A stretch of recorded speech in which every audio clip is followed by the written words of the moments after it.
Sequência do nosso chamada geral, nós estamos recebendo aqui no nosso estúdio o secretário Mauro Carvalho, que é o secretário da Casa Civil do governo, e nós vamos conversar, perguntar se realmente houve avanços ou se esse primeiro momento do governo só foi para juntar moedas e pagar dívidas e salários, se há realmente algum investimento acontecendo e o que podemos esperar desse governo depois da curva. Secretário Mauro Carvalho, bom dia, bem-vindo.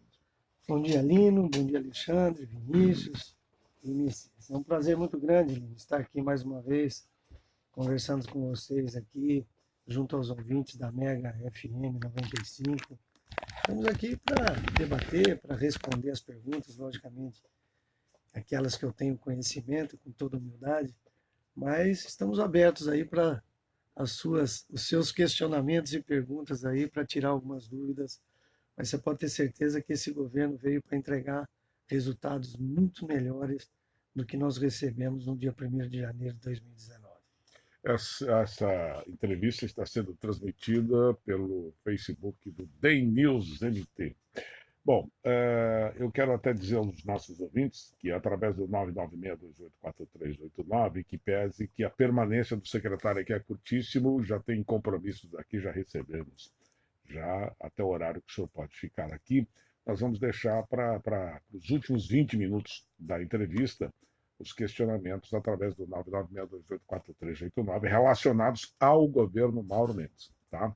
Bom, secretário, do que é hoje. Os déficits do governo.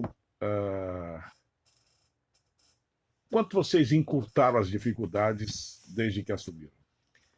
Bom, Lino, nós, como foi amplamente divulgado, nós encontramos o governo aí com déficit acima de 3 bilhões e meio.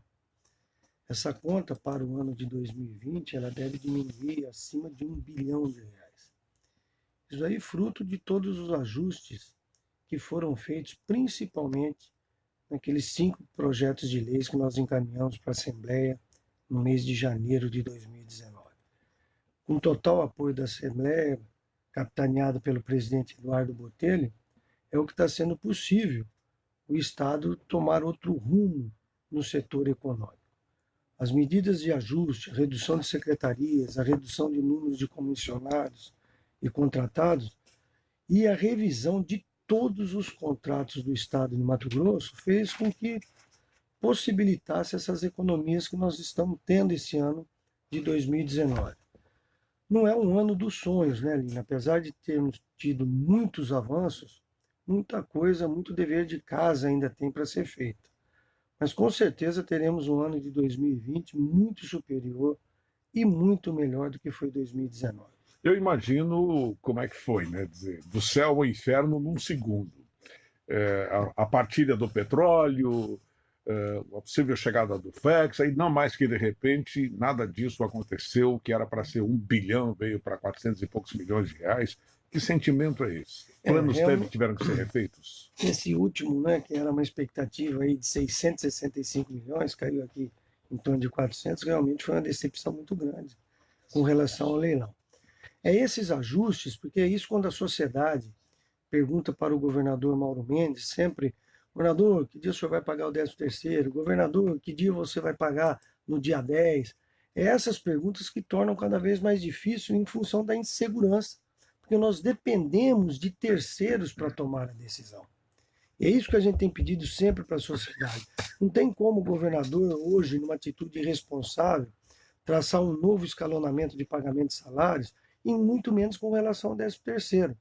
O governador vai anunciar o pagamento do 13º? Vai, mas o dia que ele tiver certeza absoluta do seu pagamento. E nós dependemos de vários entes aí para realmente consolidar esse caixa. Nós estamos falando, Lino, de 560 milhões de reais. Esse é o valor do 13º. Fora a folha de pagamento também do mês de dezembro. Então nós estamos falando aí de mais de 1 bilhão de reais para a folha de pagamento. E o governador, a equipe econômica, toda a sua equipe de governo está trabalhando muito para que isso aconteça. Agora, só iremos anunciar realmente a hora que nós tivermos certeza absoluta. E como você disse no início, tem algumas coisas que estão em andamento, tem algumas coisas que geraram uma expectativa muito maior de entrada de dinheiro no caixa do governo, que reduziu substancialmente, e tem outras negociações que estão em curso nesse mês de novembro, inclusive o próprio mutirão, que vai ajudar muito no pagamento das contas do governo. Eu imagino o impacto, né? 500 e tantos milhões para o salário, 500 e tantos milhões do salário de dezembro, 500 e tantos milhões para o 13º e 500 e tantos milhões para o salário de janeiro. Justamente. 1 bilhão e 600, 1 bilhão e 700. Justamente. Então é muito recurso e você tem que ter um gerenciamento com muito detalhe, com muita responsabilidade. O governo, muitas vezes a sociedade cobra muita coisa, mas para você dar uma resposta, você tem que ter a segurança realmente daquilo que nós estamos fazendo. E essa responsabilidade, essa transparência é o que o governador Mauro Mendes tem feito desde o seu primeiro ano, desde o seu primeiro dia de gestão.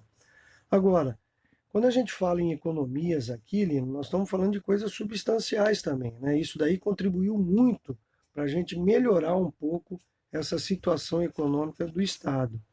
Nós estamos falando de contratos de internet, por exemplo, de quase 12 milhões de reais na educação, esse mesmo contrato ser reduzido para 2 milhões e 900. Nós estamos falando de contrato de locação de veículo de aproximadamente R$ 7.500 para R$ 4.100. Então são vários, só para você ter uma ideia, Lino, no CONDES, que é o Conselho de Desenvolvimento, onde as coisas passam ali, de contratos que foram rejeitados, passa de R$ 1 bilhão, de contratos que estavam em andamento e seriam feitos. Isso daí, o CONDES reprovou isso daí. Então, mas eram coisas que vinham vindo. Isso ia tornar o déficit do governo muito maior ainda. Então, essa responsabilidade que acontece dentro das reuniões, que muitas vezes não é comunicado para a sociedade, mas é o dia inteiro a gestão. É essa responsabilidade que nós estamos tendo, o respeito, Lino, com o dinheiro que você paga dos seus impostos, que todos aqui nós pagamos. É esse respeito que o governador tem implantado todo dia. Porque aqui a gente nota no governo, até quando nós assumimos, é justamente isso, uma falta de respeito com o cidadão mato-grossense muito grande. Na Casa Civil, por exemplo, Nino, tinha 3 ou 4 caminhonetes paradas há mais de 4 meses sem abastecimento e recebendo aluguel normalmente, ou seja, aluga por alugar, sem nenhum estudo de impacto, sem nenhum estudo de se realmente é necessário aquele veículo. E quando você fala de veículo, não é simplesmente aluguel. Isso você está falando do motorista, do combustível, de manutenção. Isso é verdade que o senhor está falando. Recebemos aqui, desculpa interrompê-lo, uma foto de 4 ou 5 caminhonetes no Araés, enfiado num terreno lá no fundo, com o logotipo da SEMA. O ouvinte nosso fotografou do alto do prédio e nós fizemos a denúncia aqui. Eu não sei nem se continuou, se foram atrás, se voltaram para andar. Com certeza fomos atrás. Agora, essas coisas que a gente está fazendo todo dia, todos os secretários, o governador Mauro Mendes, numa iniciativa aí muito importante, na semana passada, todos os secretários, em conjunto com todas as autarquias, empresas, órgãos, tiveram a oportunidade de, em 20 minutos, fazer uma apresentação nesses 10 meses, nesses 300 dias de governo. Então, todo mundo teve a oportunidade de mostrar realmente as coisas relevantes. E também, Lino, o que foi importante nessa reunião foi que todo mundo, tinha mais de 100 pessoas presentes do primeiro, do segundo e do terceiro escalão.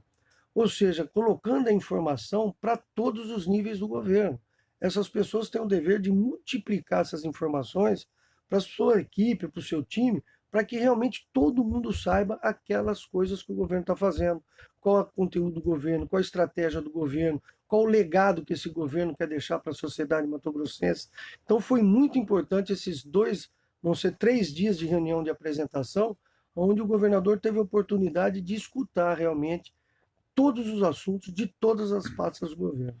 E, bom, se bem que o governador tem uma vantagem, Vinícius é testemunha disso. Nós tivemos uma reunião de quase 4 horas, o senhor também estava presente, ele só foi falar no final. Ouviu todo mundo, anotou tudo que tinha que anotar, e nos últimos 20 minutos ele que falou. Então o Mauro realmente o governador tem essa vantagem de ouvir mais do que falar mesmo. Essa foi a conduta desses 3 dias de reunião aí, sempre ele falando muito pouco, escutando muito, e no final fazendo as observações dele.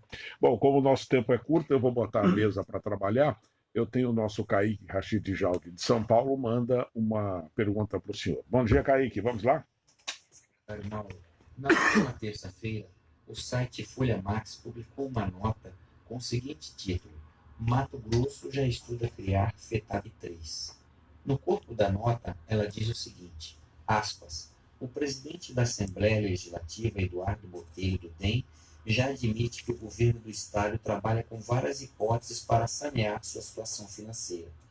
Até mesmo lançar um novo imposto, o FETAB 3, caso o Mato Grosso não consiga formatar uma proposta para aderir à reforma da Previdência. Eu gostaria de saber do senhor se tem fundamento essa nota da Folha Max e como o governo pretende formatar a sua reforma da Previdência, uma vez que o site admite que ela encontrará resistência no parlamento para a aprovação. Bom dia, Kaique. Bom, primeiro que essa história do FETAB 3 foi apenas um exemplo que o deputado Eduardo Botelho citou. E o governador Mauro Mendes também tem falado, caso a reforma da Previdência não seja aprovada, para a gente acabar com esse déficit da Previdência, se as pessoas estão, caso isso não passe na Assembleia, se as pessoas estão realmente dispostas a ter um FETAB 3, a ter um aumento do ICMS da energia. É esse exemplo que foi dado. De forma nenhuma está sendo questionado aí a criação de um FETAB 3 ou o dobro do ICMS na conta de energia ou coisa parecida, porque nós temos certeza absoluta que esse projeto deverá ser aprovado na Assembleia Legislativa. Então foi apenas um exemplo de realmente colocar para a sociedade os impactos que nós teríamos caso essa reforma não seja aprovada. Apenas isso. Jefferson Messias. Bom dia, secretário. A gente tem observado e tem acompanhado, na Assembleia tem uma movimentação muito grande com relação a uma legislação sobre pesca. A gente percebe que já foi no passado, o turismo de pesca já foi importante para o Estado em termos de movimentação, mas sempre considerado predatório. Qual que é a posição do governo com relação a essa questão desse intervalo de pesca no Estado por um determinado período? Ô Messias, ontem, inclusive, o governador Mauro Mendes se reuniu com vários deputados para tratar desse projeto de pesca.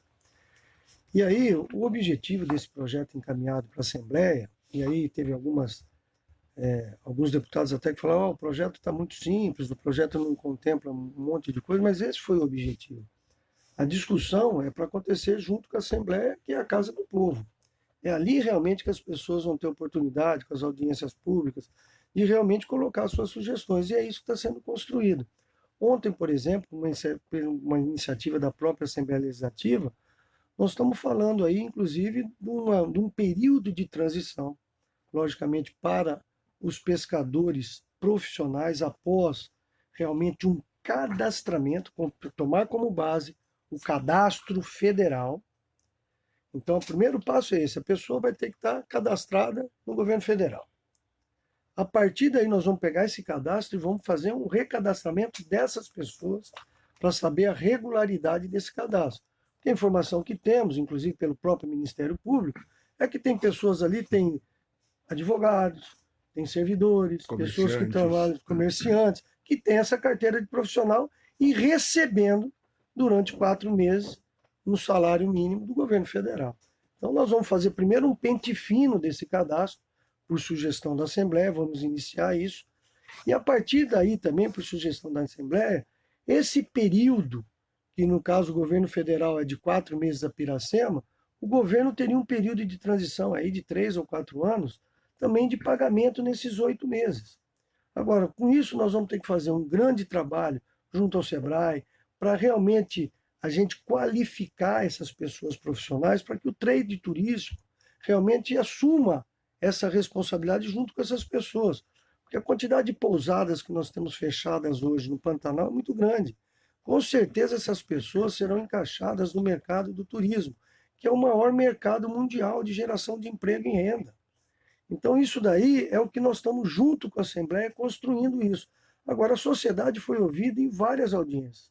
E é justamente agora o momento de a gente ajustar o projeto de lei, contemplando realmente todas as dificuldades que nós temos, colocando no projeto, contemplando toda a sociedade, para que a gente tenha realmente um projeto que vai beneficiar toda a sociedade e não apenas um segmento.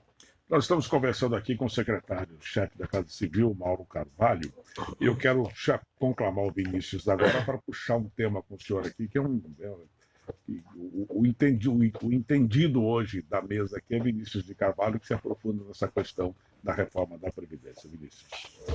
Então, secretário, bom dia. Eu até trouxe esse tema da reforma federal, né, que são 3 câmaras, né, Câmara, Senado e Supremo, né, então agora está sendo discutido no Supremo, já era previsível. Acho que as ações já estavam prontas, né, só esperando a promulgação mesmo, né. E aí vocês encaminharam uma PEC para a Assembleia Legislativa, como o senhor já mencionou, e uma das medidas é subir a alíquota de 11% para 14%, né, a alíquota de contribuição dos servidores ativos hoje, né. Então, como é que vocês estão vendo? É isso mesmo? Tem que alinhar com a legislação federal? É uma decisão já tomada realmente do governo, secretário? Bom, Vinícius, primeiro que essa daí é uma decisão do que foi aprovado em Brasília no Congresso, né? Não é o governo realmente, não é o estado de Mato Grosso. O Brasil inteiro passa a cobrar 14%, independente da nossa vontade ou não, isso foi o que foi aprovado em Brasília. Lembrando que a maioria dos estados brasileiros hoje já cobra 14%. O estado de Mato Grosso está abaixo desse estado. E o que foi aprovado em Brasília, essa alíquota de 14%, é para todos os estados da federação. Então, isso daí já é uma condição já consolidada. Isso não tem mais o que a gente está discutindo. Brasília definiu e todos os estados terão que aderir a um índice de 14%. A colega aqui, a assessora de imprensa, qual é o nome dela? Desculpa. Carol, A Carol estava me alertando, ainda não foi encaminhada, né, por um ato falho meu aqui. Justamente. Foi para o Conselho de Previdência do MTPrev, e aí alguns Isso. conselheiros, né, que representam os servidores pediram vista, né. Mas se passar lá, então a ideia é realmente levar adiante para alinhar com a legislação federal. Nós temos que alinhar com a legislação federal. E essa reunião do MTPrev ontem, início, o que aconteceu é que vários pediram vista, Tribunal de Contas, TJ, Defensoria, Ministério Público, terão 5 dias úteis para entregar esse trabalho. As reuniões já começaram ontem mesmo. A partir desses 5 dias úteis, o Conselho de novo da MTPrev vai realmente discutir essas propostas que eles estão discutindo nesse momento, e a partir daí, aprovada essa proposta, aí sim, nós deveremos encaminhar para a Assembleia Legislativa. Ou então o caminho para reduzir o déficit é esse, que o déficit deve ficar em 1,3 bi, né, esse ano, né, 1 bi 300 mais ou menos, né, aumentando a alíquota dos ativos aumentaria a receita, né, a arrecadação, e ajudaria a equilibrar o déficit, né? Ajuda, bem colocado da sua parte, ajudaria, porque olha só, hoje nós temos um déficit, ou seja, esse déficit significa o seguinte, falta 115 milhões por mês para pagar os aposentados, essa é a nossa realidade. Num ano, deve fechar na casa de 1 bilhão e 400. Ou seja, o governo pega do seu caixa para pagar os aposentados 1 bilhão e 400. O que significa isso para a sociedade? Significa que nós estamos deixando de investir na infraestrutura, na saúde, na educação, na segurança, pois esse recurso sai do pagamento de impostos do cidadão. Então, todo ano, o governo tira do seu caixa 1 bilhão e 400 para pagar os aposentados. Essa é a nossa realidade. Com a reforma da Previdência, nos primeiros anos, isso daí diminui.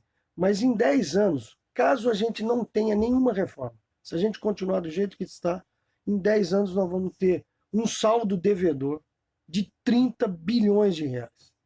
É isso que vai acontecer na conta do Estado.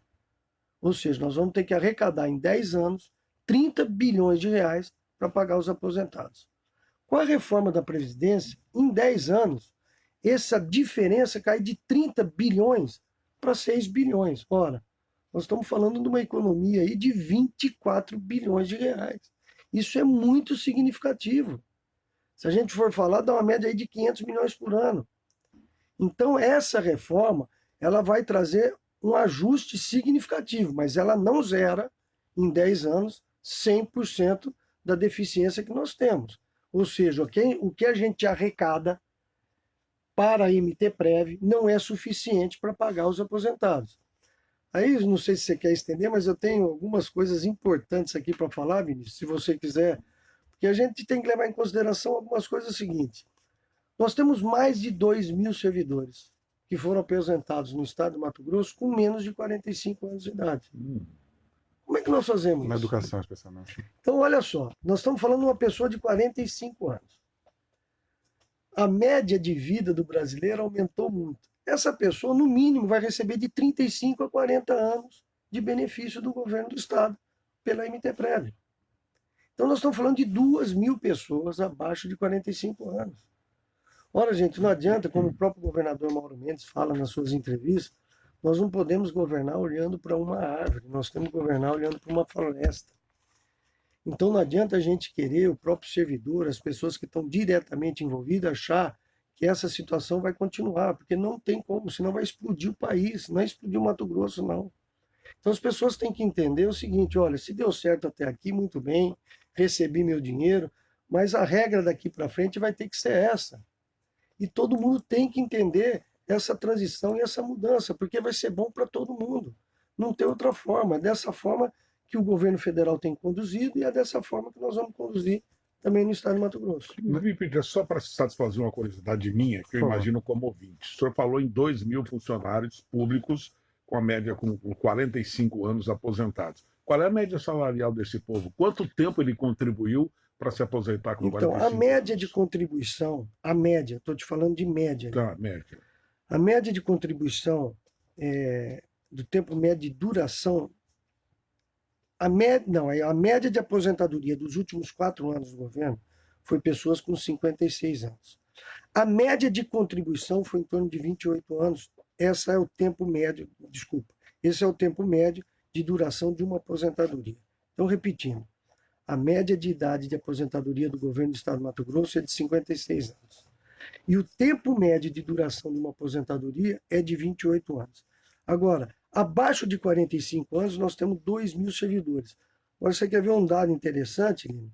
De 45 a 50 anos, isso dobra. Vai para 4.229 pessoas. Gente, de 45 a 50 anos, nós temos, ou seja, abaixo de 50 anos, nós temos quase 6.500 servidores que foram aposentados. Então, essa conta não fecha, gente. Essa conta não tem como fechar. É um negócio, assim, muito grande. Por isso que tem gerado todo esse desconforto, toda essa falta de recurso para pagar os aposentados. Então, minha outra pergunta vai nessa linha, secretário. E contribuição dos inativos? Porque tudo bem, tá, os ativos têm que dar uma contribuição maior. O senhor nem mencionou o déficit atuarial da Previdência, que é quase 40 bi, né? Quer dizer, Isso daí. projetando receitas e despesas para o futuro. Então. E contribuição dos inativos, desse pessoal que já está aposentado ou pensionista. Vocês estão também considerando, secretário? Não, lógico que tudo isso está sendo considerado em todos os questionamentos, em todas as contas que a equipe econômica tem feito. Agora, falando em inativo, Vinícius, em 2023, ou seja, daqui a 3 anos, nós teremos mais inativos do que ativos. É absurdo um estado jovem como é Mato Grosso, numa dinâmica muito grande que nós temos aqui. Daqui a 3 anos nós teremos mais aposentados no governo do que funcionários efetivos trabalhando.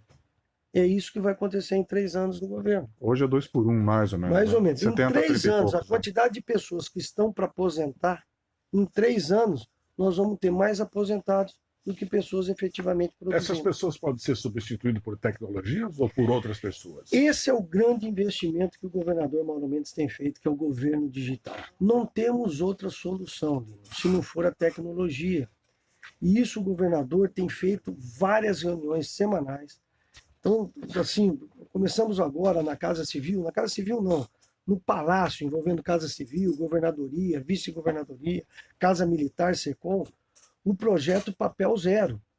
Então, nós devemos entrar, a partir de janeiro, com 100% digitalizado. Aí, nós estamos falando do presente, porque, só para você ter uma ideia, a SECOM gasta por ano R$240 mil de aluguel, sabe para quê? Para pagar aluguel de barracões para deixar as caixas box de documentação. E não é só a SECOM, todas as secretarias praticamente gastam aluguel nesse estado para colocar arquivo morto. Então essa digitalização que vai começar pela Casa Civil e depois vai se expandir para todas as secretarias e órgãos públicos, trazendo a digitalização em todos os sentidos. Então nós vamos acabar com esse negócio de papel em protocolo, papel de processo. É esse o nosso objetivo, é realmente a tecnologia trazer para dentro do governo, que a tecnologia que nós temos de sistemas é muito a desejar. Agora, isso daí realmente vai trazer uma eficiência melhor, uma produtividade melhor para suprir essa falta de servidores. Isso não tem outra forma a não ser a tecnologia. Alexandre. Bom dia, secretário. É uma coisa que preocupa muito, e a gente vê no mundo inteiro acontecendo. Eu gostaria de saber como que anda isso no planejamento do governo. A questão do aposentado, ele precisa ter uma preparação até para se aposentar, porque senão essa economia passa a ter uma deficiência, criar um déficit maior na saúde, porque existe um processo de depressão, um processo de vários sintomas emocionais que vão trazer um gasto absurdo, inclusive chegando até a aposentados que chegam a óbito. Como é que está esse planejamento? Bom, a CEPLAG tem um trabalho que é feito com o pessoal de recursos humanos com relação a essas pessoas que realmente saem da atividade para a inatividade. Realmente é uma mudança muito grande aí que existe. Mas a gente tem que levar em consideração também o seguinte: quando a gente fala a pessoa que está para se aposentar, a gente tem muito como parâmetro, né, a iniciativa privada. Aí nós estamos falando já de umas pessoas assim, com o cabelo branco, a barba branca, igual o Messias, por exemplo. Mas a gente lembra desse tipo de figura, né? Agora, você vê uma pessoa de 45 anos, 50 anos se aposentando, ele está no auge da vida, então essa pessoa realmente, com certeza, não precisa de acompanhamento nenhum, porque ele está vibrando com a aposentadoria dele. No dia seguinte, ele já está no mercado de trabalho, ele já está fazendo uma coisa, abriu alguma coisa própria dele, então ele está em plena atividade. Agora, aquele servidor que realmente já sai do serviço público, que vai para casa, realmente a CEPLAG tem todo um projeto, todo um programa com assistência social, com psicólogos, que faz esse acompanhamento, mas eu diria para você que a minoria das pessoas que aposentam no governo do Estado precisam desse serviço. São 7h30. Estamos conversando com Mauro Carvalho, que é o secretário-chefe da Casa Civil. Uma informação só, o Valmir dizendo que há um atropelamento na alça de acesso do viaduto Fernando Corrêa Miguel Sutil. Perigo, veículo parado no meio da rua, logo após a curva. Quem veio da Fernando Corrêa, a alça de acesso para Miguel Sutil, há um atropelamento ali. Deve estar uma gracinha hoje a Fernando Corrêa. Olha, tem tanta gente querendo falar, e nosso tempo é tão curto, tão curto. Eu tenho, por exemplo, o Gilberto colocando aqui o seguinte: veja bem, toda a verba, todo o dinheiro que chega para o governo estadual, os secretários e o governador diz que para pagar folha de pagamento, RGA, até quando vai isso?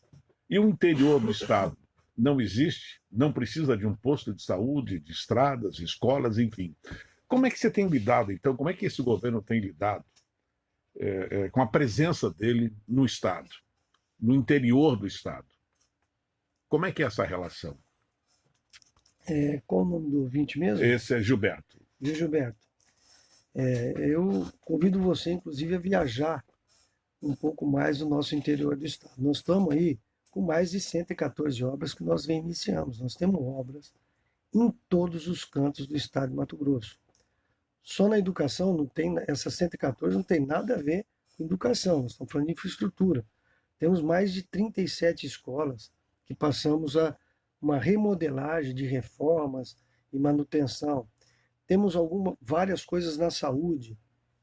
Lembrando aí a própria Santa Casa de Cuiabá, que assumimos a Santa Casa e reformamos, né, entregamos para a sociedade cuiabana um hospital totalmente remodelado. Então não é só arrecadar para pagar impostos, para pagar RGA.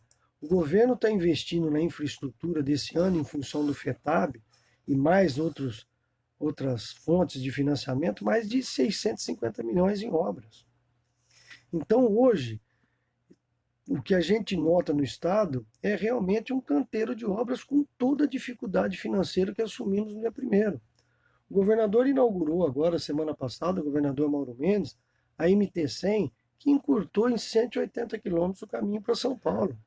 Uma rodovia que nós andamos nela durante 80 quilômetros, é um tapete. É uma rodovia que faz bonito em qualquer lugar do mundo. Ela liga onde? Ela vai de Alto Taquari a Alto Araguaia. Então, uma rodovia que é padrão mundial. Você vê a parte de pedágio, logicamente que é uma concessão, mas a parte de socorristas, com ambulância, com guincho, de primeiro mundo realmente. Agora, nós estamos, logicamente, reiniciamos essas obras que estavam paradas, e existe também uma equipe da Cinfra totalmente preparada já com novos projetos. Esse sim, de acordo com a estratégia e com o legado que o governador Mauro Mendes quer deixar para a sociedade. Então tem muita coisa que está sendo feita, agora sabemos perfeitamente que da forma que nós recebemos o Estado, nós temos muita coisa ainda para ser feita. E nós não vamos resolver isso em apenas um ano. Então, mas no ano que vem, se nós já estamos com um ponteiro de obra, com toda a dificuldade que nós temos hoje, ano que vem realmente nós vamos ter aí, com certeza, muitas obras em 100% do estado de Mato Grosso. Vinícius, me ajuda aqui, você com a sua fantástica memória. Qual foi a matemática que o ex-governador Pedro Tax fez? De cada X de 500, só X de investimento. Ele não era muito bom de matemática, né, Pedro Tax? Senão a situação não era essa, né, infelizmente. Mas sobrava, aparece 83 centavos na fonte 100, né, para investimento, tirando o FETAB, as fontes vinculadas. Né? De cada R$ 100, sobrava 83 centavos, se eu não me engano. Como é que é essa matemática é a mesma hoje? Olha, eu não conheço essa conta do ex-governador, mas eu diria o seguinte, Lino, realmente o Estado vinha numa condição muito inchada, isso é gestão, né? Não tem cabimento. Se a gente for ver os investimentos, o orçamento da educação, quase 95% ali do recurso da educação era exclusivamente para custeio. Sobrava 5% para investimento. Esse número, a secretária Marionete já trouxe abaixo de 80%. Isso em um ano. O que é isso? É gestão, é foco, é trabalho. Então, a fonte 100 realmente, que é o buraco negro, onde entra todos realmente os recursos, ali sobra muito poucos para investimento. E ela tem razão. Entendeu? Agora, é isso que nós estamos realmente fazendo. É fazendo uma gestão na nossa administração, reduzindo na carne, nós estamos fazendo o dever de casa, com muita transparência, informando toda a sociedade daquilo que estamos fazendo, para que a gente tenha mais recursos para investimento. E uma das formas de a gente ter mais recursos para investimento da sociedade passa pela reforma da Previdência. Porque o dia que o governador Mauro Mendes, o dia que o governo do Estado deixar de pagar todo mês para o aposentado 115 milhões e reduzir isso para 50, para 60 milhões, nós vamos ter muito mais recursos que nós temos hoje para investir em benefícios de toda a sociedade. Nós só temos mais 10 minutos com o senhor e eu preciso dar uma atenção aqui aos nossos ouvintes aqui. Joair, guarda o áudio aí. Deixa eu fazer primeiro os textos que nós temos aqui. O Glaucio de Jangada. Como é que fica a situação? Eu vou tentar suprimir aqui. Como é que fica a situação da Empaer? Pergunta o Glaucio de Jangada.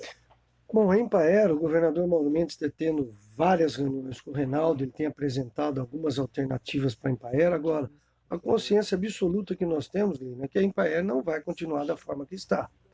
Uma empresa que entrega muito pouco resultado para a sociedade, entendeu? Isso o Reinaldo já tem feito um diferencial ali dentro, em pouco tempo de gestão, já tem modulado muitas coisas diferentes, mas a Empaer até 31 de dezembro era uma grande geradora de emprego, uma grande geradora de despesa, entregando muito pouco para a sociedade e o que a sociedade realmente espera dela. Então, essa decisão ainda, o governador tem uma autorização da Assembleia Legislativa para o fechamento da Empaer, mas isso daí está sendo discutido, o Reinaldo está apresentando realmente quais são as alternativas e, com certeza, no momento oportuno, o governador tomará a sua decisão. Mauro Carvalho, secretário da Casa Civil do governo Mauro Mendes. O Ferreira diz daqui, Lino, ele só esqueceu de citar o aumento do imposto para 2020.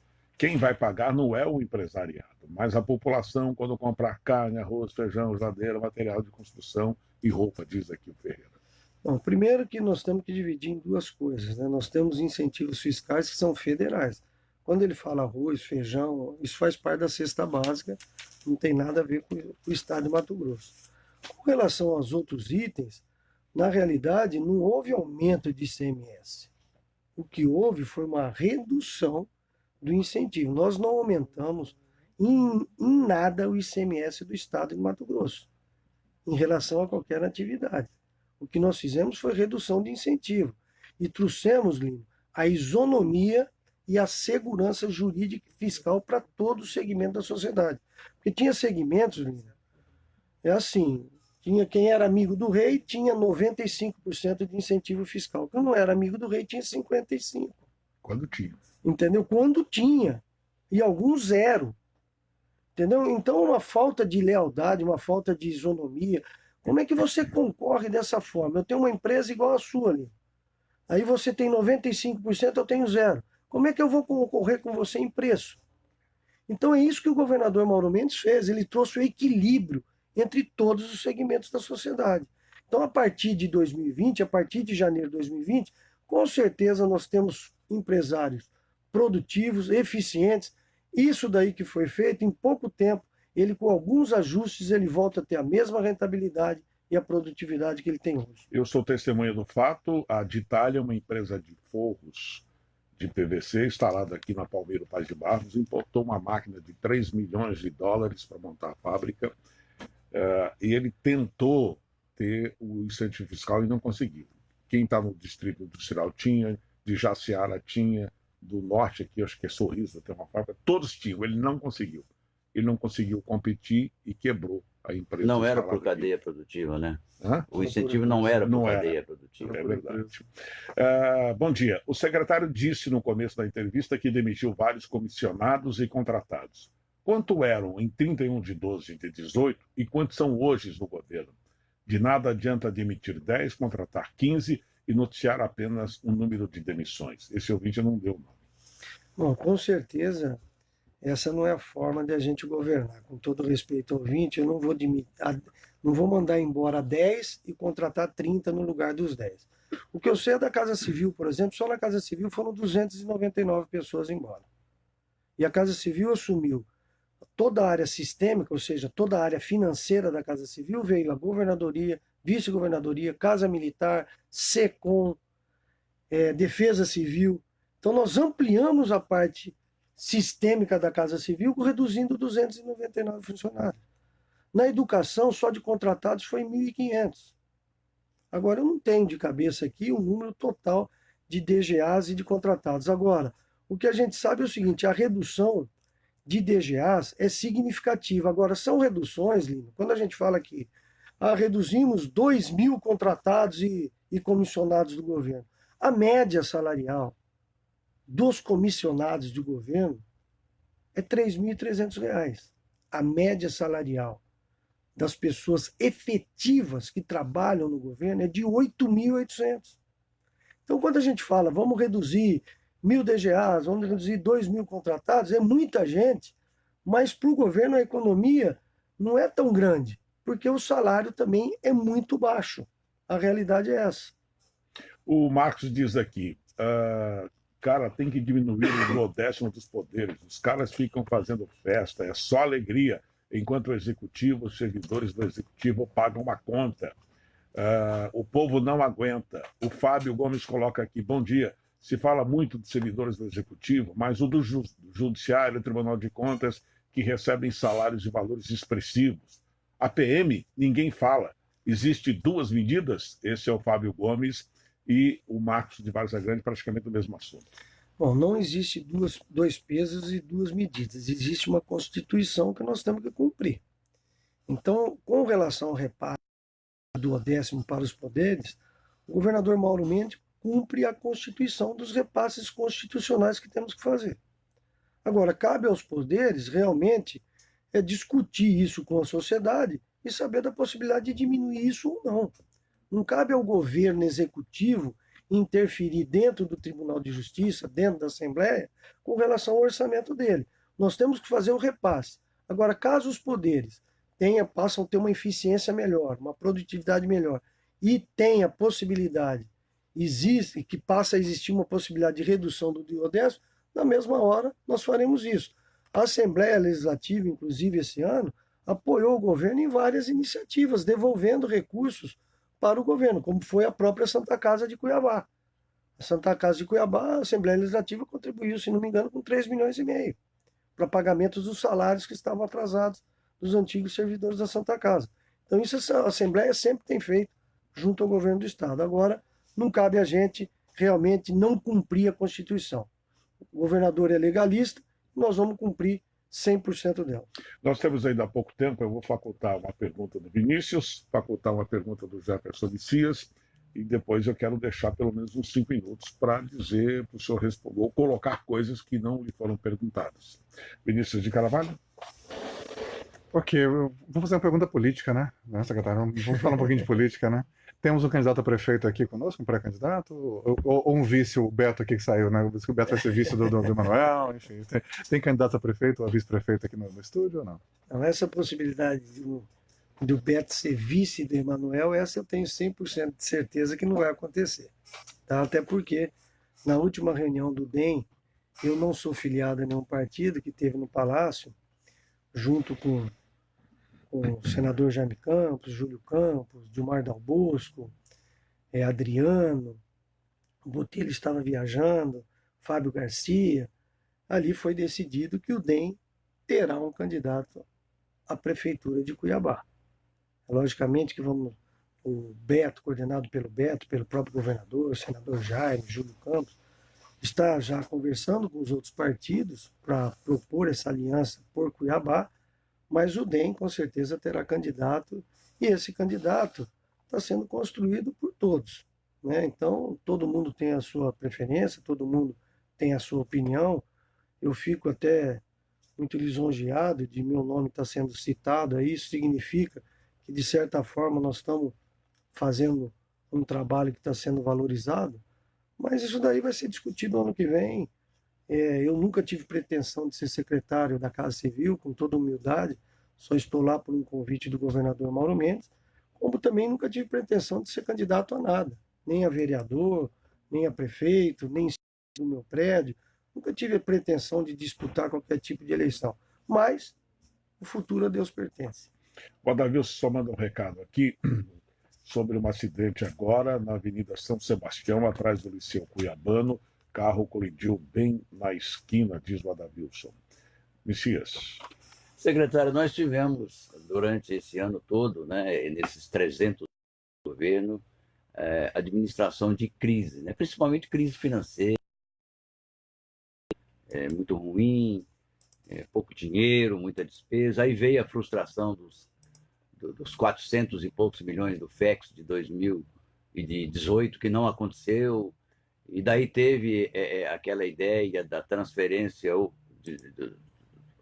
a quitação do empréstimo internacional através da renegociação com o Banco Mundial. E depois veio a questão do pré-sal, né? A cessão onerosa do pré-sal, que também gerou uma expectativa de caixa boa. O mutirão fiscal que o governo está realizando neste momento, como é que está? Está dando a vocês essa folga ou essa condição de tranquilidade para fechar as contas até o final do ano? E dentro da pergunta, os ouvintes questionam muito. Por que eu posso parcelar, por exemplo, o IPVA até 2016 e não posso 17 e 18? Na conciliação. Olha, no mutirão, o mutirão realmente, primeiro que foi uma inovação a gente fazer um mutirão de 30 dias. Geralmente os mutirões eram de 10 ou 15 dias no máximo, né? Porque o mutirão ele contempla, pela lei, até 2016. Nós tentamos até, mas não deu tempo de fazer isso junto à Assembleia, contemplar também o ano de 2017. Então, todos os benefícios do mutirão encerram no ano de 2016. Agora, o mutirão tem sido um sucesso. Nós tivemos um treinamento intenso de preparação antes de iniciarmos o mutirão. Ele tem cumprido seu papel e ele é fundamental para o pagamento do 13º. Agora, junto com o mutirão, Messias, o que nós temos que avaliar, o governador encaminhou para a Assembleia e a Assembleia aprovou de imediato, foi com relação às penalidades nos autos de infração, nas multas e assim por diante. O que aconteceu, nós temos situações assim, por exemplo, de pessoas que deviam para a Cefaz, para a PGE, R$98 mil, e estão pagando aí abaixo de R$1.000, em função dessa redução. A redução de penalidades que nós tivemos, ela foi substancial. É a mesma coisa o seguinte, Lino, você tem um carro. As penalidades no Mato Grosso eram mais ou menos assim, para o ouvinte entender. Eu tenho um carro, tenho aí um carro na faixa de 30 mil reais, um carro 2012. E aí tem os radares por Cuiabá, cada multa que eu levo no radar é 10 mil reais. Eu levo 10 mil reais, levo a primeira, levo a segunda, levo a terceira. Daqui a pouco o que eu devo de multa é muito mais do que vale o carro. O que eu faço? Eu não pago a multa e vou usar o carro até o dia que ele for preso. As penalidades que o Estado tinha com o contribuinte era justamente essa. Era tanta penalidade que o que ele estava devendo para o Estado era mais do que ele tinha de patrimônio, ou seja, ele não pagava. Ele simplesmente não pagava essa conta. E o governador Mauro Mendes, com muita sensibilidade, junto com a equipe econômica, começou a discutir uma por uma. E depois passamos essa discussão junto com a Assembleia. E aí fizemos outro ajuste também junto com a Assembleia. E hoje realmente facilitou a vida do contribuinte que queira pagar os seus débitos junto ao Estado. Só lembrando, Lino, que o Detran implantou esse ano o pagamento do IPVA por cartão de crédito. Tá? Então, o contribuinte hoje pode pagar o seu IPVA por cartão de crédito, se não me engano, em 6 vezes. Então, isso daí também foi uma decisão do governador Mauro Mendes, junto com o Gustavo, presidente do Detran, de implantar o parcelamento no pagamento das taxas do Detran a partir de 2019. Conte-nos tudo, não nos esconda nada em 3 minutos. Então, o tempo é seu, né? Primeiro que o chefão está aqui. O chefe do chefe está aqui dentro. O tempo o senhor ocupa do jeito que o senhor quer. Não, Lino, eu fico muito feliz de estar aqui hoje, levando essa mensagem para a sociedade mato-grossense desses 300 dias do governador Mauro Mendes. É lógico que nós temos ainda muitos desafios pela frente, muita coisa ainda para ser feita, muito dever de casa. Reconhecemos com toda humildade que tem algumas falhas nossas ainda, mas nós temos a humildade de reconhecer e superá-las. Mas a sociedade mato-grossense pode ter certeza absoluta. Nós vamos entregar obras de qualidade, nós vamos entregar uma educação de qualidade, uma segurança de qualidade. Esse resultado, Lino, que a gente toda hora fala que nós queremos entregar melhor para a sociedade, é justamente isso. É a pessoa ir no hospital e ser atendido com qualidade, é a pessoa ir numa Juscemate e ter um atendimento com qualidade, ela ir na Secretaria da Fazenda e ter um atendimento de qualidade, ela usar uma estrada e ter uma estrada de qualidade, entrar numa escola e ter uma escola de qualidade. É esse resultado que o governador Mauro Mendes vai entregar para a sociedade. E é isso que todos estão envolvidos. Nós temos uma equipe hoje, liderada pelo governador, totalmente coesa e coerente, envolvida, engajada e motivada. Nós não temos hora para trabalhar ali. Eu cheguei aqui 7 horas da manhã para dar essa entrevista. Hoje, em função dessa véspera do feriado, o normal da gente sair do palácio é entre 9h30 e 10 horas da noite. É acima de 12, 14 horas todo dia. Mas fazemos isso com muita satisfação, com muito orgulho, sempre com Deus no coração, nos abençoando sempre, porque nós sabemos que o que nós estamos fazendo é isso que traz. Você pergunta, Mauro, o que te motiva você ficar na Casa Civil? O que motiva, Oline, é você poder entregar e ajudar pessoas que você sabe que está fazendo a diferença na vida dessas pessoas. Porque o que Deus, eu tenho sempre falado isso, Lino, o que Deus espera de todos nós, quando a gente exerce um poder, seja um poder dentro de casa com a sua família, seja um poder dentro da sua comunidade, ou seja um poder político, o que Deus espera de todos nós é servir o próximo. O poder é feito para servir o próximo, para servir o outro. Eu só me sinto feliz, Lino, quando eu vejo você feliz, o Messias feliz, o Alexandre, o Vinícius. A felicidade ela não pode ser única. A felicidade individual ela não existe. A felicidade sempre é compartilhada. E é isso que a gente tem feito dentro do governo, trazendo para o governo um ambiente tranquilo, um ambiente de paz, um ambiente realmente de uma equipe engajada, motivada para trabalhar e entregar realmente para a sociedade um governo muito melhor do que recebemos em 1º de janeiro. Um bom dia a todos, para mim é um prazer. Sempre que for chamado, estarei aqui para estar respondendo todas as suas perguntas aí, de todos os ouvintes, inclusive. Esclarecer aos ouvintes que fizemos questão de não tocar em VLT, essas coisas, porque o governador já anunciou. Eu vou falar nisso. Qualquer outra coisa é ilação. Tomar uma posição, eu vou comunicar oficialmente à sociedade. Então, ficar enxugando o gelo, foi por isso que nós não tocamos nesse assunto. Lino, isso daí foi formado um grupo de trabalho, o governo federal pediu um prazo de 120 dias, não foi o governador Mauro Mendes, nesse grupo de trabalho, e em 120 dias será colocado para a sociedade realmente aquilo que é melhor. Se for a continuidade do VLT, nós vamos colocar. Se for outro modal, nós também vamos colocar. Agora só vamos falar realmente a hora que a gente tiver essa conclusão desse estudo envolvendo. Olha, o secretário, é uma pena que você vai embora, mas tem chegado tantas mensagens daqui. E só vou dizer uma coisa aqui. Tem ouvinte querendo falar sobre multa aplicada no mutirão, a Viviane Moraes. Se vocês conseguissem mudar essa lei do mutirão só de 2016 para trás mente e trouxesse para frentemente um pouquinho mais, pode ter certeza que ia bamburrar de gente lá na Arena Pantanal para negociar os débitos. Nós trabalhamos muito com isso daí, mas para você fazer um mutirão não depende só do caso, depende de uma série de coisas. E para você estender para 2017, nós precisaríamos, no mínimo, se corresse tudo igual ao relógio. Se fosse, não dá para legislar por decreto. Não tem, você tem todo um procedimento que você tem que seguir para ampliar isso daí. Então, o que nós estamos fazendo já para o ano que vem? É trabalhar num sentido, junto ao Conselho Fazendário, realmente, se for o caso, até 2018 ou 2017, isso daí já está consolidado. Mas é um trabalho que não depende só do governo. O governo tinha total interesse em colocar 2017, até porque nós precisamos desse recurso para pagamento do 13º. Então, o maior interessado em colocar 2017 era nós mesmos. Mas, infelizmente, não foi possível.